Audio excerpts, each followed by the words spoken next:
आप बोल सकते हैं भाषा का आदान प्रदान ही, यानी विचारों का आदान प्रदान ही भाषा है। बोलिए बेटा। अमन, अमन सुन पा रहे हैं मेरी आवाज? Yes ma'am. हाँ बेटा, भाषा के कितने कौशल हैं? 4। हाँ, कौन कौन से?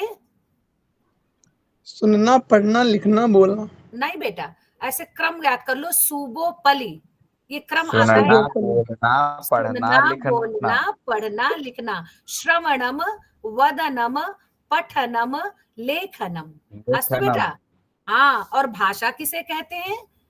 विचारों के विचारों का आदान प्रदान। दोनों विचारों के होना चाहिए आदान बेटा। प्रदान को भाषा कहते हैं, हाँ। अच्छा, वेदों को श्रुति क्यों कहा जाता है? क्योंकि क्यों? इसे सुना गया था। हाँ, सुना गया है। इसी को बेटा उपनिषद कहते हैं। पहले बाद ऐसे पढ़ने की व्यवस्था नहीं थी, तो शिष्य गुरु के पास बैठ करके अध्ययन करता था। समीप बैठकर सुनने के अध्ययन को कहते थे समीप उपनिषद। बैठकर पढ़ने, सुनने का, पढ़ने का, इसे उपनिषद कहते हैं बेटा। तो चलिए महर्षि पाणिनि की बात करते हैं कि जब महर्षि पाणिनि ने सुव्यवस्थित ढंग से इस भाषा को प्रकट करना चाहा, तो वो भगवान शंकर के उपासक थे। किसके उपासक थे? भगवान शंकर के। शंकर। हाँ, कहते हैं कि जो जिसका उपासक उपासक होता है ना, सर्वत्र उन्हीं की ही प्रतिमा दिखाई पड़ती है बेटा। तो महर्षि पाणिनि ध्यान में बैठे थे, उन्हें लगा कि भगवान शंकर डमरू बजा रहे हैं। क्या लगा बेटा? कि भगवान शंकर डमरू बजा रहे हैं। और उस डमरू से 14 सूत्र निकले। कितने सूत्र निकले? 14 सूत्र। आप नोट कर लेना। 14 सूत्र महर्षि पाणिनि ने जब भगवान शंकर का ध्यान किया, तो उन्हें लगा कि भगवान शंकर नृत्य कर रहे हैं, और नृत्य करने के समय उन्होंने डमरू बजाया, और डमरू से उन्हें 14 सूत्र सुनाई पड़े। कितने सूत्र सुनाई पड़े? 14, है ना। इसी 14 सूत्र को माहेश्वर सूत्र कहते हैं बेटा। क्या कहते हैं? माहेश्वर सूत्र। एग्जाम में आया था, पिछले वर्ष ही आया था कि माहेश्वर सूत्र में कितने सूत्र है? तो 14। आपको बोलना है 14 सूत्र होते हैं। ठीक है। माहेश्वर सूत्र की रचना किसने की? महर्षि पाणिनि ने। कहते हैं भाषा की सबसे छोटी इकाई क्या होती है बेटा? वर्ण। क्या होती है? वर्ण। यूं कह लो ध्वनि। भाषा की सबसे छोटी इकाई तुम ध्वनि कह दो बेटा। जब हम ध्वनि को लिपिबद्ध करते हैं तो उसे वर्ण कहते हैं। अंतर समझ लिया? जैसे ध्वनि है आ की ध्वनि है बेटा। जब उसे हम वर्ण को लिखते हैं और लिख करके बोलना चाहते हैं, तो हम उसे वर्ण में परिवर्तित करते हैं, और वो वर्ण कहलाती है व्यवस्थित क्रम में। ध्वनि को ही वर्ण कहते हैं बेटा। ठीक है। और वर्ण में, और वर्णों के व्यवस्थित क्रम को वर्णमाला कहते हैं। क्या कहते हैं? वर्णमाला। अब अगर एग्जाम में आएगा तो क्या लिखोगे? वर्णों के व्यवस्थित क्रम। ये नहीं कि बेटा आ पा ना का हम कुछ भी बोल सकते हैं ना, नहीं।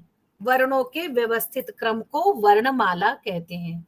ठीक है, ये एग्जाम में आएगा बेटा। मैं आपको इंपॉर्टेंट क्वेश्चन बता रही हूँ कि वर्ण किसे कहते हैं। भाषा की सबसे छोटी इकाई वर्ण कहलाती है। ध्वनि को ही वर्ण कहते हैं। इसी को अक्षर भी कहते हैं बेटा। अक्षर जो जब कभी किसी का विनाश ना हो, है ना, तो इसी को अक्षर भी कहते हैं। जैसे संस्कृत में वर्ण ही लिया जाता है, और अक्षर यानी ध्वनि कभी नष्ट नहीं होता। तो इसी मैं आपको बताऊं कि जब माहेश्वर सूत्र में जब इन्होंने डमरू बजाया, तो दूसरा पेपर मैं आपको शेयर कर रही हूँ, आप इसको पढ़ लेना। इसको माहेश्वर सूत्र कहते हैं। इसमें लिखा है बेटा, क्वेश्चन भी लिखे हुए हैं, आप इनको एक बार पढ़ लेना किस तरह से आते हैं। मैंने अन्य अन्य पुस्तकों से ये हमारी माइक है। हाँ बेटा देखो, मैं आपको दिखा रही हूँ। देखो लिखा है ना, भाषा की सबसे छोटी इकाई को वर्ण कहते हैं। क्या कहते हैं बेटा? वर्ण कहते। और पाणिनि ने वर्णमाला को 14 सूत्रों में प्रस्तुत किया है। कितने सूत्रों में? 14। हाँ। 14। देखो लिखा है कि परंपरा के अनुसार माहेश्वर ने अपने नृत्य की समाप्ति पर 14 बार डमरू बजाया था, ऐसा उन्हें लगा था। अब आप सोचोगे कि मैं इस सूत्र को क्यों पढ़ूं, तो पहले यही जान लो बेटा कि जो आपकी वर्णमाला है वो संस्कृत से निकली है, हिंदी भाषा की। और संस्कृत की वर्णमाला कहां से आई है बेटू? डमरू से आई। हाँ, ये बात समझ में आई, भगवान शंकर की डमरू से आई है। यही बात समझ लो खेल खेल में, कि जब भगवान शंकर ने डमरू बजाया तो ये माहेश्वर सूत्र का निर्माण हुआ, यहीं से वर्णमाला निकली है बेटा। आप इसको बच्चों को भी कक्षा 5 की पुस्तक में भी दिया हुआ है। माहेश्वर सूत्र लिखने को आया था, आपको पता है, पिछले वर्ष, और ये सिलेबस में कहीं नहीं दिखता बेटा। क्या हुआ? उन्होंने हैंड रेस किया। हाँ बेटा, पूछो प्रश्न। अनूप कुमार, अनूप कुमार बेटा, आपने हैंड रेज किया है, कुछ पूछना है बेटा? नहीं पूछ पा रहे? चलिए अच्छा, आगे पढ़ते हैं बेटा। तो देखो, मैं कम से कम ये श्लोक तो जानते रहो, मैं पढ़ रही हूँ, आप इसको बड़ा करके आप देख सकते हैं बच्चा। देखो मैं इसको पढ़ रही हूँ। नृत्यावसाने नटराज राजो ननाद ढक्काम नव पंचबारम उद्धर्तु कामः सनकादि दाने तत विमर्शे शिवसूत्र जालम। नृत्यावसाने नटराज राजो ननाद ढक्काम नव पंचबारम उद्धत सुकामः सनकादि सिद्ध्यने तद विमर्शे शिव सूत्र जालम। इसका अर्थ समझो बेटा। नृत्यावसाने यानी नृत्य के समय नटराज यानी भगवान शंकर ने ननाद ढक काम नव नव पंच यानी 9 और 5 कितने हुए बेटा? 14। 14 नव पंच बारम यानी 14 बार डमरू को बजाया। क्यों बजाया? कि सनकादि ऋषियों के द्वारा ये विमर्श करने के लिए, व्याकरण को बनाने के लिए ये सूत्र का निर्माण किया। किसने? भगवान शंकर ने बजाया और इससे व्याकरण सूत्र का निर्माण हुआ। तो ये कैसे बोला जाता है बेटा और इसको कैसे समझा जाता है, आज अब इसको जरूर समझना, छोटे बच्चों को समझाना, आपको बहुत अच्छा लगेगा। चलो, आपको देखने में लग रहा है कि मैम ने ये क्या बोला है। देखो बेटा, पहले मैं उच्चारण करूंगी और आप इसको मन में उच्चारण करना, क्योंकि सारे बच्चे एक साथ बोलेंगे तो समझ में नहीं आएगा, है ना। तो चलो, इसी से बेटा आपको 3rd सेमेस्टर में प्रत्याहार पढ़ाया जाता है। 42 प्रत्याहार इसी से बनते हैं। जब हम संधि करते हैं तो भी इसी से बनते हैं बेटा, और जब हम उच्चारण स्थान पढ़ते हैं तो भी इसकी सहायता की जरूरत होती है। तो कैसे? तो चलो इस सूत्र को पढ़ते हैं बेटा। अयुड़। एक बात और बताऊं बेटा, प्रत्येक सूत्र में जो हलंत का वर्ण है उसको गिना नहीं जाता है। जब हम संख्या गिनते हैं तो आप हलंत वाली संख्या को हटा देते हैं, ठीक है ना। कोई एक बच्चा बोले। मिथिलेश, मिथिलेश। Yes ma'am. बेटो आप समझना, जैसे आई उड़ लिखा हुआ है ना, तो जब हम संख्या गिनते हैं तो प्रत्येक सूत्र में जो हलंत है उसको नहीं गिना जाता है, उसकी इति संज्ञा हो जाती है। इति माने समाप्त, ठीक है ना। इति माने यस मैम, समाप्त। तो उसकी उस वर्ण की इत संज्ञा हो जाती है। अब हमारे साथ सभी बच्चे सूत्र एक बच्चा रिपीट करेगा और बाकी माइक म्यूट करके आप रिपीट करेंगे, ठीक है बेटा। बोलिए। आई उड़। Yes ma'am. आई उड़। रिल रेख। रेल रेक। ए ओंग। ए ओंग। ए औच। ए औच। हय वरट। है वरट। लड़। लड़। यम गणनम। यम गणनम। अभी किसी से बच्चे से भी पूछ लेंगे। झबई। झबई। घढ़ धश। घट दश। जब गड दश। जब गड दश। अब इसको तोड़ के पढ़ेंगे बेटा। खप चटत। बोलो। खप छटत। खप छटत। चटतव। चटतव। इन्होंने 2 नहीं दिया है। कपय कपय शससर शससर हल। हल।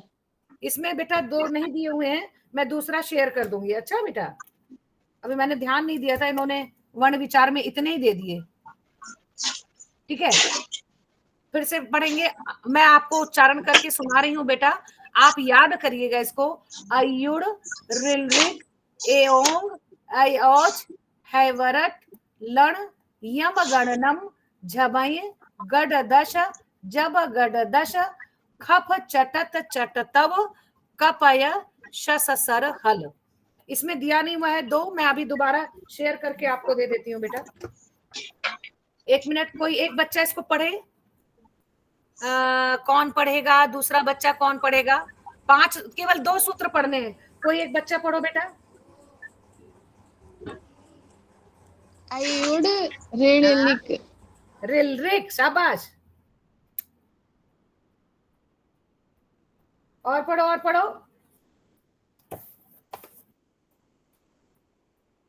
अयुड़ रिलरिक। अब दूसरा बच्चा 2 पढ़ो बेटा, कोई दूसरा। अमन। एओड एओचा हाँ बेटू बेटू सुनो। हैवरट। हाँ बहुत अच्छा बेटा, ये अंगा बोला जाता है। एओ अंगा। एओ अंग हाँ एओचा एओच हैवरट लड़ हैवरट, शाबाश। हाँ यम यम यम गणनम। यम गणम हाँ छभय झभय घटधस झभय जब गड। घटधस हाँ खप चटत चटतब। हाँ, और आगे नहीं है लास्ट वाला हल है। बेटा। हाँ कपय, कपय सससर हल। बोलो कपय, बोलो बेटू कपय कपय कप शससर। शससर। मैं ग्रुप में शेयर कर रही हूँ इसीलिए लग रहा था। अभी देखो, हो सकता है ग्रुप में आ जाए। आपके ग्रुप में आ गया होगा बेटा। आप ग्रुप में अगर देखिए तो मैंने अभी जो शेष था वो आ गया। आया बच्चों, दिख रहा है? Yes ma'am. है ना? उसमें कपय शससर हल दिख रहा है बच्चों? Neha, Neha, Neha Verma, yes ma'am. आपको दिखा हल तक? मैम दिखा तो नहीं अभी अभी मैम। मैम अभी नहीं आया है। अभी मैम आया नहीं है। ग्रुप में नहीं आया? No ma'am. No ma'am. 1 minute, चलो कोई नहीं, मैं अभी बेटी आएगी, चली गई है यहाँ से, अभी मैं उसको शेयर कराती। मैंने शेयर किया मगर शो नहीं हो रहा है। चलो कोई नहीं, तब तक पढ़ते हैं बेटा।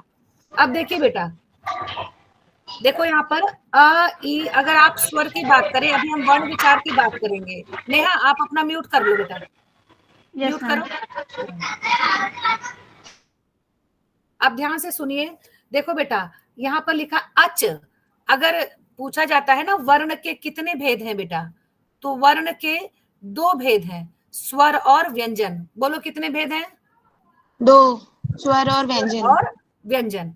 सबसे छोटी इकाई वर्ण है, और वर्ण के कितने भेद हैं? 2 भेद हैं बेटा, स्वर और व्यंजन। स्वर को अच भी कहते हैं। अपने मन में रिपीट करिए, स्वर को अच भी कहते हैं। कोई बच्चा उत्तर दो, स्वर को क्या कहते हैं? अच्छा। अच्छा, अब म्यूट कर लो। अब मैं बताती हूँ, आप ध्यान देना बेटा कि कैसे इसको अच बोलते हैं। देखिए अभी कहाँ, अपर्णा यहाँ ना, ये वाला मैंने शेयर किया बेटा, ये शेयर नहीं हुआ इस पे, ये शेयर कर दो। देखिए बेटा, अब आपको देखिए, ये अयुड़ है ना, ये देखिए, आप स्क्रीन पे देखिए। अब देखो अच क्यों कहते हैं बेटा, देखो अ ई उ, पहले सूत्र से कितना लिया आपने? 3। यस कितने मैम। लिए? 3। मैंने कहा ना कि आपको इसको स्वर को अच भी कहते हैं।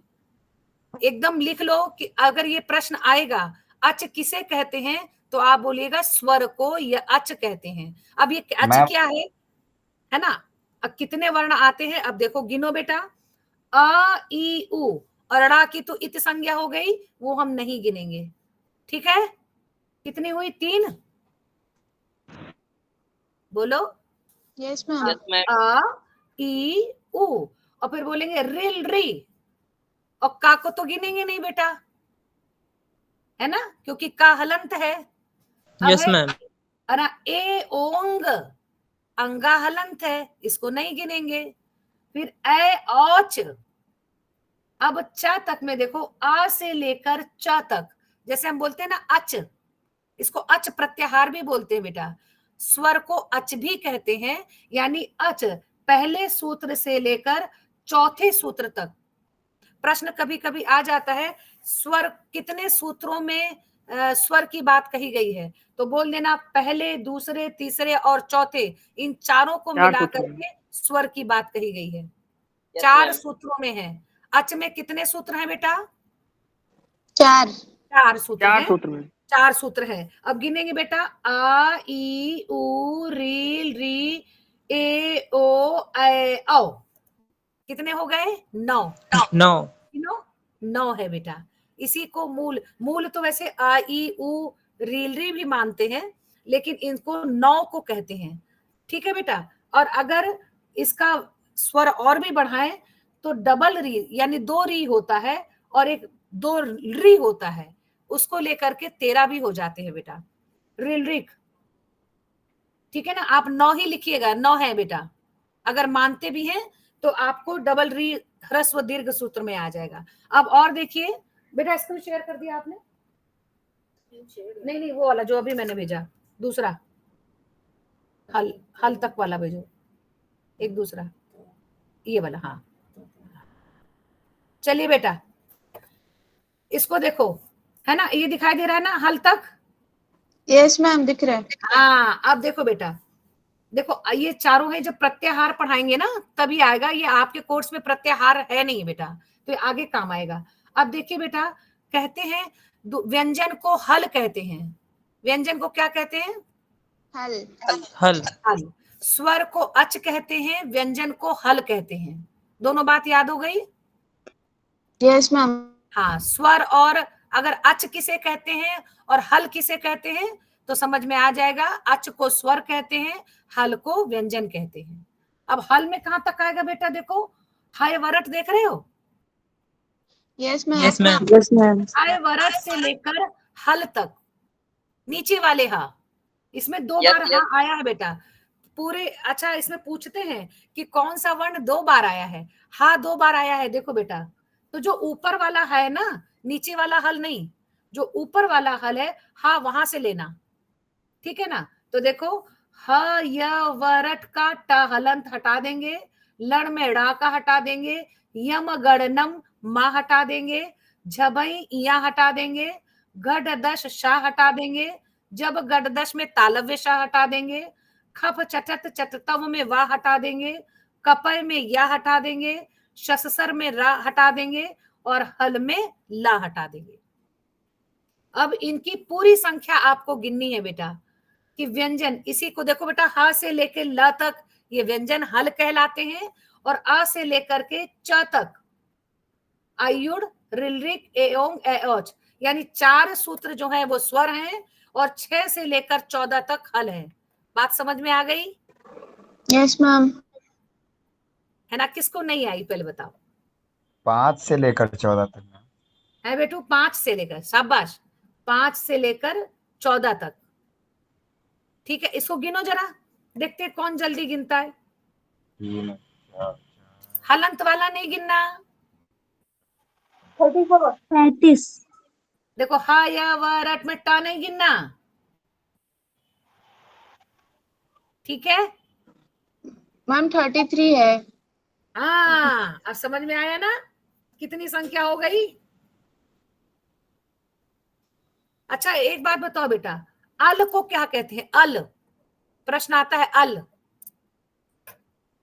मैम पूरा ही आ जाएगा। पूरी वर्णमाला को अल कहते हैं। क्या कहते हैं बेटा? पूरी वर्णमाला को हल कहते हैं। बस, अब ऐसे ही समझ लो, जब अल बोलते हैं तो पूरी वर्णमाला, जब अच बोलते हैं तो स्वर, और जब हल बोलते हैं तो व्यंजन। ठीक है? अगर अल बोलेंगे तो आ से लेकर के नीचे वाले ला तक ये स्वर और व्यंजन दोनों है, पूरी वर्णमाला है। और जब अच बोलेंगे तो ये स्वर है, और हल बोलेंगे तो ये व्यंजन है। एक प्रश्न व्यंजन आता है। है बेटा कि ऐसा कौन सा सूत्र है जिसमें सभी पंचमाक्षर आए हैं। पंचमाक्षर जानते हो किसे कहते हैं? मैम एक यमंगणनम बार में मैम। हेलो हाँ मैम, बेटा। एक बार रिपीट कर लीजिए, पूरी वर्णमालों को क्या कहते हैं कंबाइंड रूप से? अल बेटा, पहले सूत्र का आ देखो हाँ और अच्छा नीचे वाले हाथ का से ल। निकालो। जी, अल यानी आ से लेकर ल तक। Okay ma'am, thank you. Welcome बेटा। अच्छा स्वागतम। अब बेटा देखो, ये प्रश्न आता है कौन सा ऐसा सूत्र है जिसमें पंचमाक्षर, पंचमाक्षर मतलब बेटा जैसे क वर्ग है, क वर्ग जानते हैं ना किसे कहते हैं? क ख ग घ अंगा। हाँ। इया खाली नहीं होता, अंगा होता है बेटा, ठीक है ना। तो क इसको कु भी बोलते हैं बेटा, केवल कु कह देने से समझ में आ जाता है क वर्ग। कु माने का वर्ग कुछ का वर्ग। कुछ कचटतप है ना। अच्छा को जब चू बोल देंगे तो चू माने पूरा का चा वर्ग, चा चा वर्ग वर्ग, चा चा वर्ग, चा वर्ग। वर्ग, चा वर्ग। ज ज ज छ चा ज वर्ग। ज इया। इया कचट अट्टा होगा, टा माने एक, लेकिन टू बोल देने से टू का मतलब पूरा वर्ग, पूरा वर्ग, ता वर्ग। पूरा वर्ग होगा बेटा। बेटा तो ऐसे हो जाएगा ता ट था ट धा। ड ढ अणा। अच्छा वर्ग बेटा छा छा छा छा या। चा छा जा झा इया। या, वेरी गुड। अब कचट पा वर्ग। पा फा फा फा बा भा भा बा भा मा।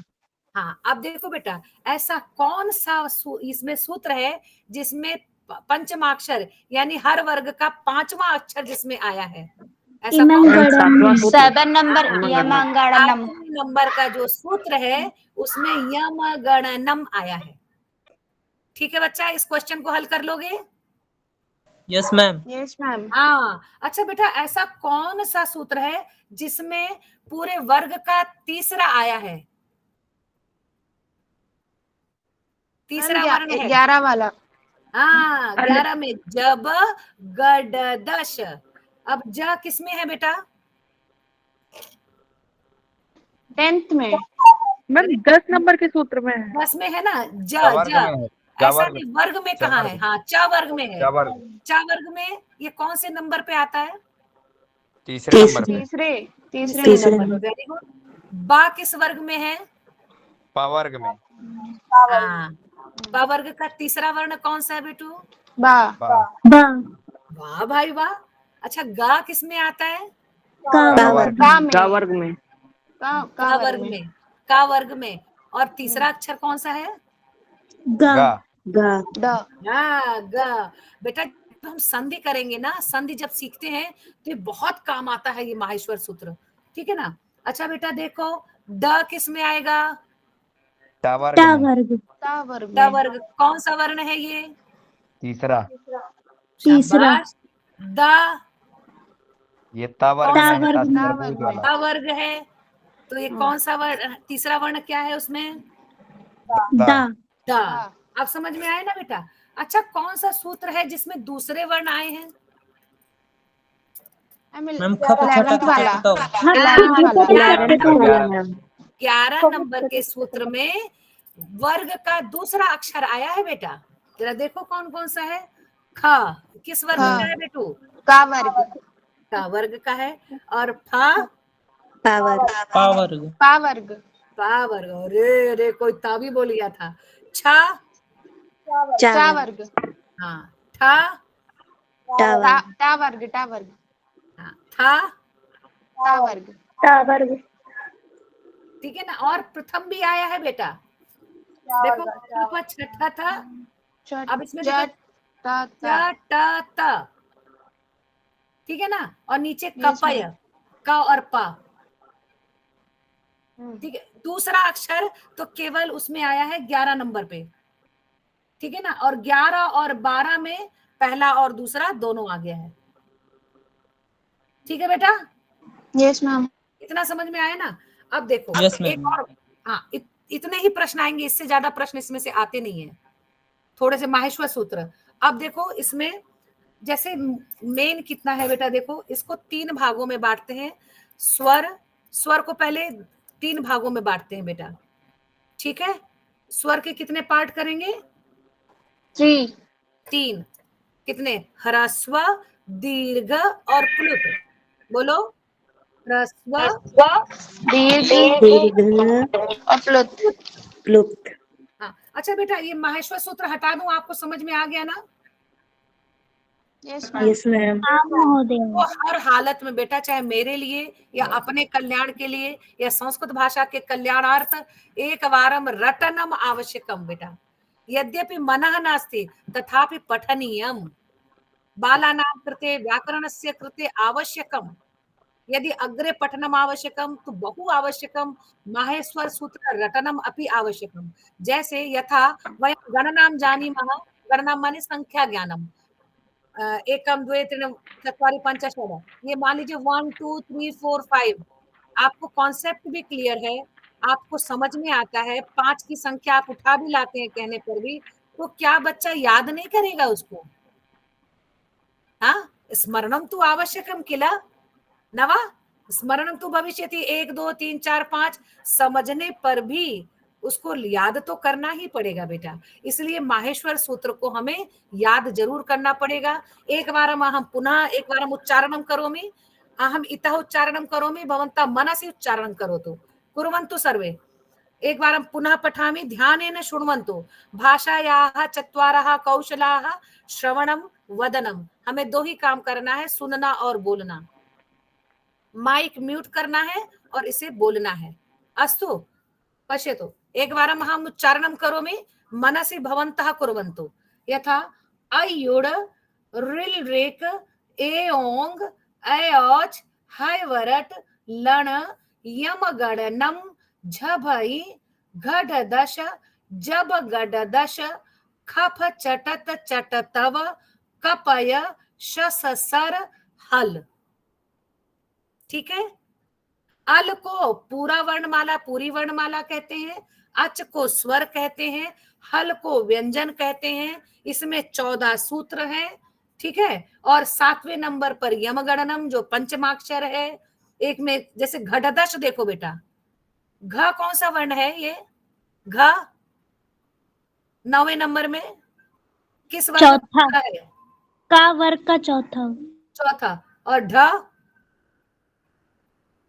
चौथा, टा वर्ग का टा चौथा। वर्ग का. अच्छा, ध ता वर्ग का चौथा। ता था द ध, है ना?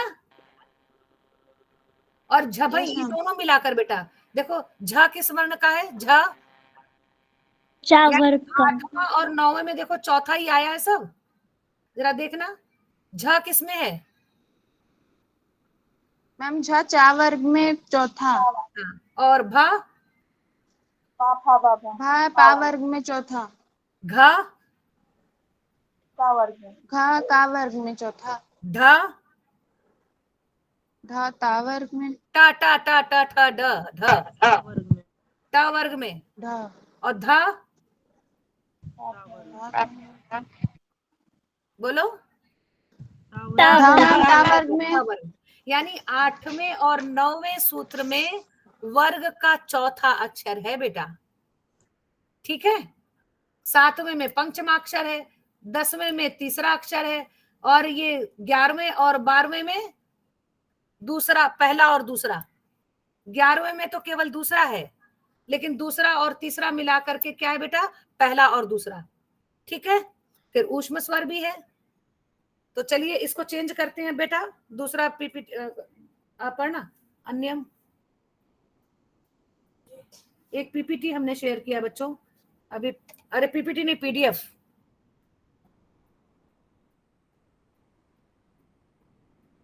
बेटा बोर तो नहीं हो रहे हो? No no ma'am.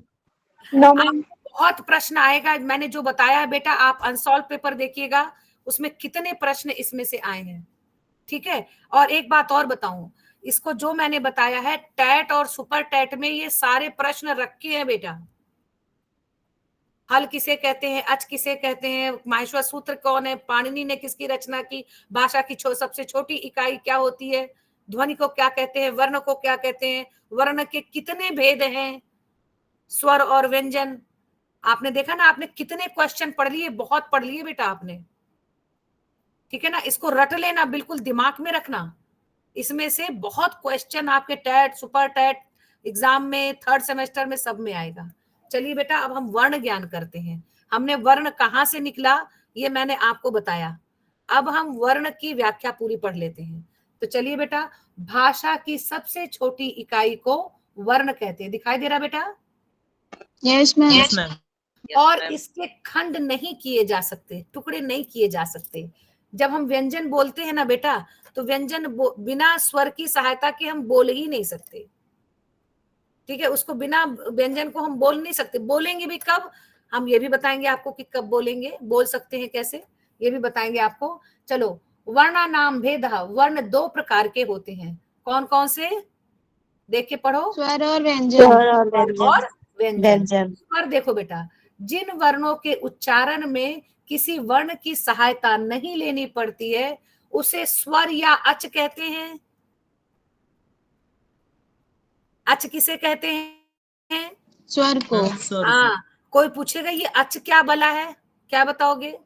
स्वर को अच कहते हैं। अरे कैसे, ऐसे अच माने स्वर थोड़ी होता है, बताना पड़ता है अच क्या है। जो पहले माहेश्वर सूत्र का जो वर्ड, पहला वर्ड है आ, और जो फोर्थ का लास्ट वर्ड है चा। शाबाश, बहुत तमाम, बहुत तमाम पुत्री, है ना। इसी धन्यवाद तरह, मैम।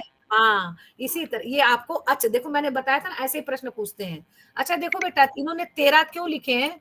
क्योंकि री का ध्यान देना, अयुड़, उसमें दीर्घ स्वर नहीं होता है। दीर्घ स्वर हम बनाते हैं बेटा।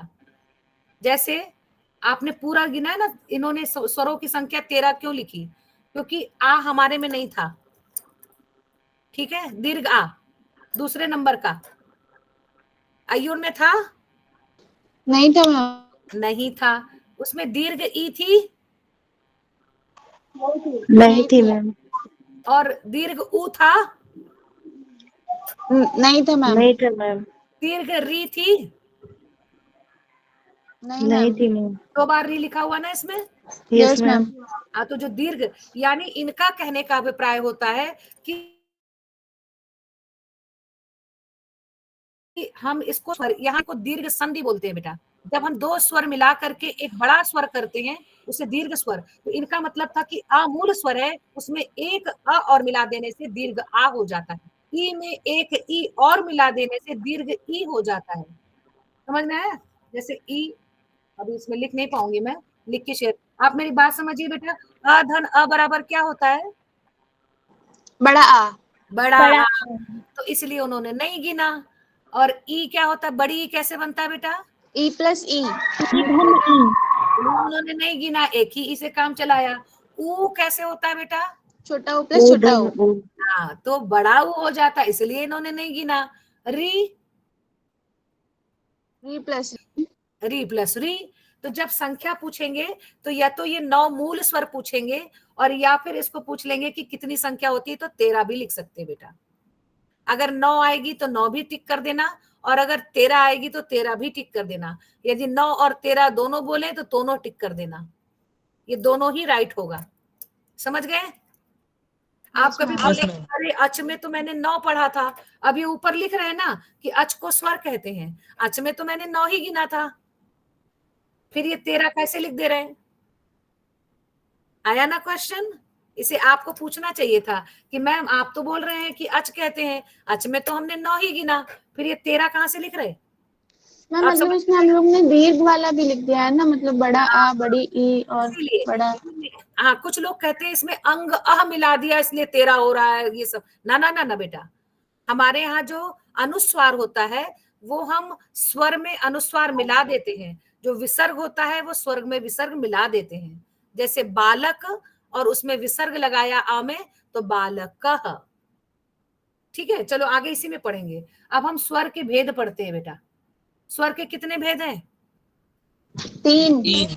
ह्रस्व, दीर्घ और प्लुत। जब एक बार पलक झपके ना, आंख का एक बार पलक झपकाओ तो वो एक मात्रा कहलाती है बेटा। 2 बार पलक झपकाते हैं तो 2 मात्रा कहलाती है, और 2 से अधिक बार करते हैं तो वो प्लुत कहलाता है। तो बोलो, ह्रस्व स्वर, स्वर, दीर्घ स्वर दीर्घ स्वर और प्लुत स्वर। प्लुत स्वर। हाँ, अब देखना बेटा एक मात्रा वाला, यानी अ ई उ री री, ठीक है ना। ये 5, ये तो है एक काल के ह्रस्व स्वर है बेटा। ह्रस्व स्वर में कितने वर्ण आ गए? 5। ठीक है, आ ई उ री री। सच पूछो तो अयुड़ और रिलरिक है ना बेटू। Yes yes ma'am. मैम। अयुड़ का ड़ा हटा दिया और रिलरिक का का हटा दिया, तो एक तरह से ये 2 सूत्र है, अयुड़ रिलरिक। आया समझ में? Yes ma'am. अब दीर्घ होगा, इसी का दीर्घ है बेटा। देखो आ धन अ बराबर आ, ई धन ई बराबर ई, उ धन उ बराबर उ, री धन री बराबर री। अच्छा ए कैसे बना है बेटा? ए, अरे क्या लिखा? Battery low. मैम आ plus A is equal to A. नहीं, आ धन ई, ये एग्जाम में आएगा बेटा। अच्छा। आ धन ई बराबर ए, इसमें बैटरी लो दिखा रहा है, क्या बता रहा है? जल्दी चार्ज करो बच्चों, अभी अभी याद करो मेरे सामने। आ धन ई बराबर ए, बोलो। आ धन ई बराबर ए। बराबर ए। इसी को गुण संधि यहीं से निकली है बेटा। Yes ma'am. गुण संधि यहीं से निकला है। आ धन ई बराबर ए है, ठीक है महेश। महाधन ईशः, तो आ धन ई बराबर ए। ठीक, आप कहीं जाओ मत, ये बैठो, है ना। महेशा मतलब समझ गए बेटा? Yes ma'am. कैसे बना? महा का आ और ईशा का ई, आ धन ई बराबर ए। ए। बिल्कुल याद कर लेना, आ धन ई बराबर ए। और ओ कैसे बना बेटा? आ प्लस उ। आ प्लस उ। प्लस उ। धन उ बराबर ओ बेटा। ए मैम आ प्लस ए आ बराबर प्लस ए। ए बराबर ए। प्लस ए बराबर ए, वृद्ध संधि ए। कर देते हैं, ठीक है। Yes ma'am. बहुत अच्छा उत्तर। आ धन ई बराबर ए और आ धन ए बराबर ए, ठीक है। अच्छा ओ कैसे बना? आ धन उ बराबर ओ। ओ। कैसे बना? आ धन ओ बराबर ओ। ओ, उत्तमम, बहुत अच्छा बेटा। अब आपने दीर्घ स्वर भी पढ़ लिया।